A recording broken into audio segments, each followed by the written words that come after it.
Well, I got my ship notification. My exhaust parts will be here in a couple days, and it's a nice day here in the St. Louis area. So I'm working in the garage with the doors open and everything. It's March 4th and it's like 61 degrees, which is great. So today we're going to do some wiring work that we need to do, because this thing came with a two fuse fuse box, which I'll show you when we get up in front. We're going to replace that with a 10 fuse. And right here you can see the MS3X. My plan for now is to have this live right here, and for the cable, the harnesses to come out, I might have to drill another hole in the firewall here, because this one's pretty well full of harness. There is this one over here, which for the speedo cable and the choke cable. When we take the choke cable out, that'll give us a little room, so I might use that one if I got enough room there. Otherwise, we got to take the drill to it, which I don't really like doing. There's a hole right there, but anyway, put the MS3 there. I'm gonna build a little dash piece, maybe out of Kydex aluminum. We'll see what we're gonna do. And yeah, put a couple gauges right there. Maybe a place to hold a tablet, and I'll just run tuner dash or shadow dash or whatever that is. I don't remember. All right, so right here you can see the two fuse box that came in the Moke stock. Assuming this is stock. I know I've seen 2 fuse and 4 fuse systems on minis. This is my first Moke, obviously. I bought a package from Amazon. Came with 5 of these relays. It was like $10 or something. I'll put a link to that. I need relays for the fuel pump, because we're going to go from a mechanical fuel pump to an electric fuel pump. And I'm going to run an electric fan that I'm going to get from Summit Racing, because an SPI fan is like $100 from England, so I'm not paying that. I'm going to get one from Summit, and hopefully it does the job. Let's see, fuel pump fan. Oh, and I got these driving lights up front. They've never been wired in, so 3 of the 5 relays right there. So then I got this cool little fuse box here. It's a little 10 fuse unit. It's got a lug come in. I'm going to bring it in. This here is a switched power coming in. That's from when the key's on. That's hot. So I'm going to use that here. And then this side, yeah, that fuse was actually blown, but this side is constant on. So I got to decide if I'm going to leave anything constant on, or basically what I'm going to do with that, because I'm not sure yet. So I got that, and then for the relay setup, I got a little package of these little joiner blocks, which are pretty cool. And then for the sensors, this will be in a future video. For all of my sensor grounds, I bought this ground block. So I think I'm going to locate this inside the dash near the Mega Squirt, is where this is going to end up. I kind of wanted to put it out here, but as you can see, space is actually pretty limited on this firewall. There might be a couple places I could put it, kind of tuck it out of the way, but I don't know. And either way, I'm going to end up having to drill, which I don't like drilling into clean steel. All right, well, let's get started on this, mounting this fuse panel. All right, so here's a closer look at the fuse block, if you will, that's standard to the car. There's a fuse missing here because that one was dead. I had to wrap it in foil to do some testing. Don't leave fuses wrapped in foil in your car. Anyway, here's the other side. Like I say, this side's switched. This side is not. I'm not really sure what needs to be not switched. If you know something about that, give me a comment. But anyway, the switch side, this was the switch supply, and these 4 guys here are going to go onto this block, and I've got some holes that I drilled, kind of bumming me out. Like, I'm covering this hole and this hole, which are holes that I could have used to run wire through. So I might actually, just modify the back of this block so that I can, route some wires through there and just bring them out through the bottom. That could work. At any rate, so this piece right here, I'm just going to go ahead and mount it to the firewall using these little 1.5" screws that I got from the hardware store the other day. These are number 10 with Allen heads. I thought that these little recesses, these little holes here, I didn't think a bolt would really fit in there real well, and I didn't want to go with screw heads because I hate screw heads because they're always getting chewed up. Anyway, all right, let me get this mounted and come back and start wiring it up. One thing that's really cool about these cars is how I just reach over both sides of the firewall here to work on these. This is what I'm working on.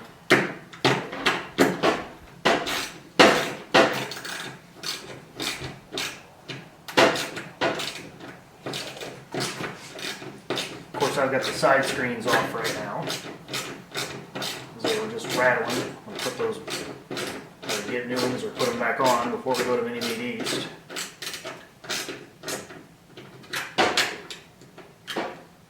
Alright, so there it is mounted. Now we just got to wire it up.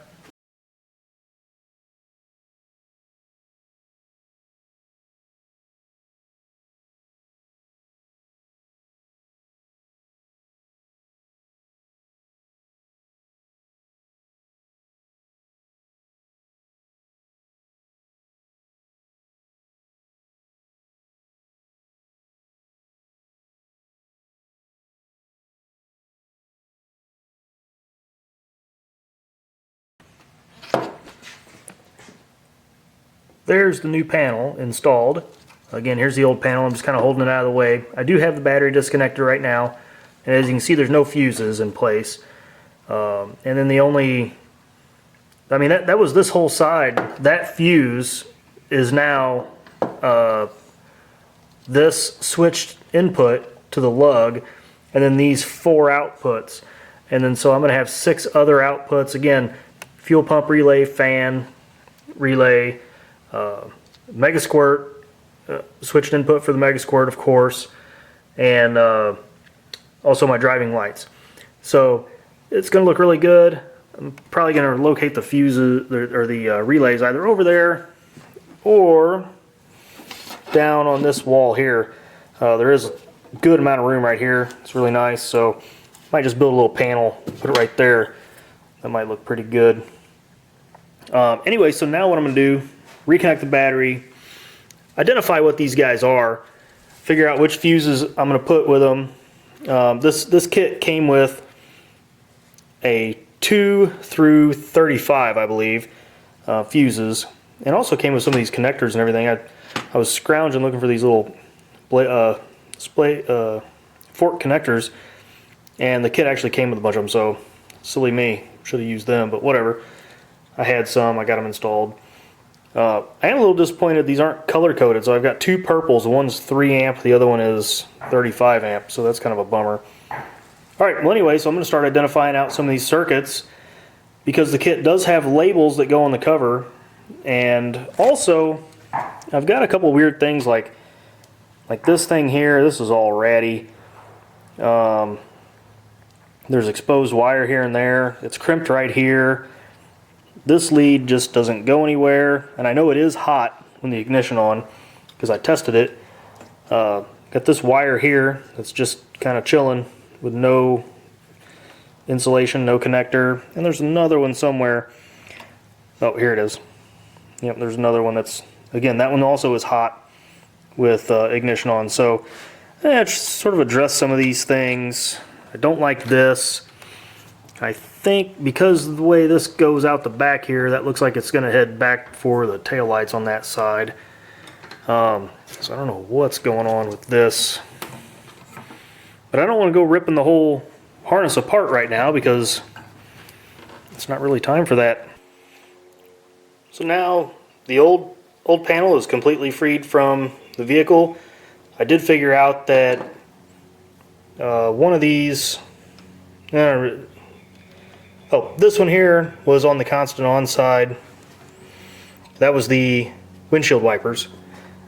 I can't think of a reason for those to be constant on. Funny story, my battery was dead because of the windshield wipers were constant on.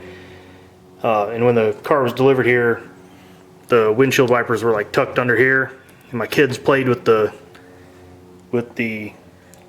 wipers and didn't know it because they were tucked under like this, and they couldn't, or tucked under one another or something like that. They couldn't move, and it just drained the battery. So anyway, cool story.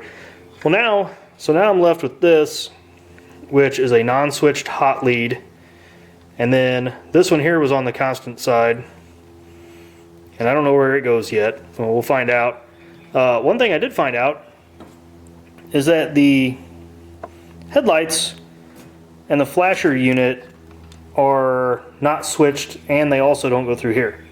So they're either not fused or there's another fuse somewhere, but perhaps I'm gonna guess they come off of this solenoid, because this is the battery cable that comes straight into here. So they're probably just run off this lug here.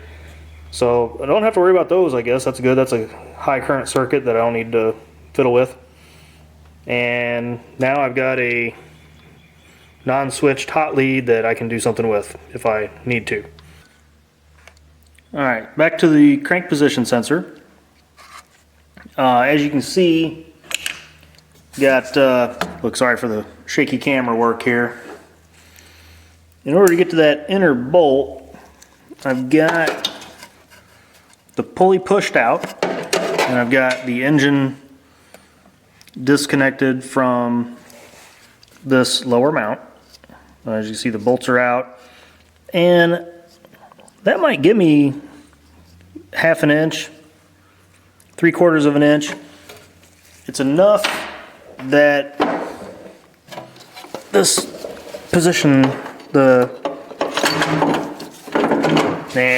wheel will go in and out. Let me see if I can demonstrate that. Oh well, obviously with the pulley pulled out, it's not going to.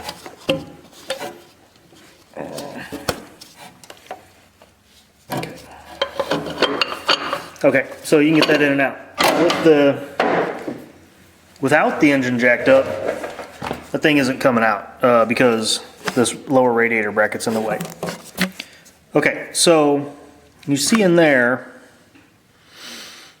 there's a, so you can see it. All right, let me get the camera work done. Down at the bottom there, in here, is a 7/16 inch bolt that you got to get to. In order to get to that guy, as you go to see with me all in the way, again, the pulley's got to be out.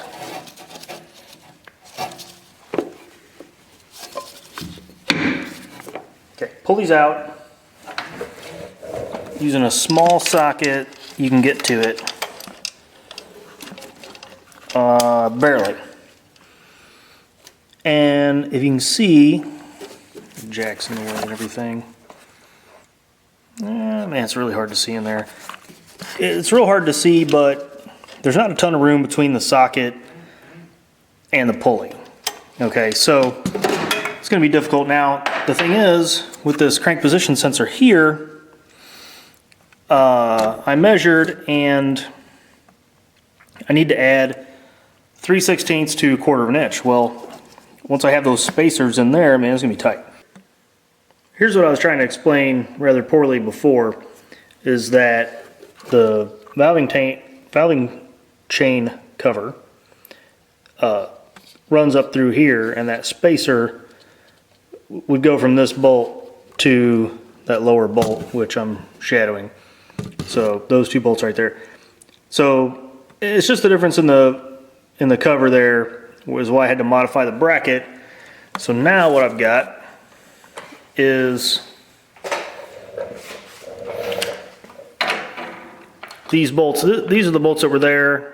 Luckily I got some ones that are 1/4 inch longer. I bought at the same time because I need to add 1/4 inch to the spacer, and the bummer is, man, that's really far. I mean, that's a whole stack of washers like that. So I'm not really sure how I'm gonna get that in there as far as having them not all fall. That's why I got this Gorilla Glue, and I'm on my 3rd beer here. I'm gonna try and slap some glue on them, see if I can get them to stay together a little bit better, and get the bracket back in place.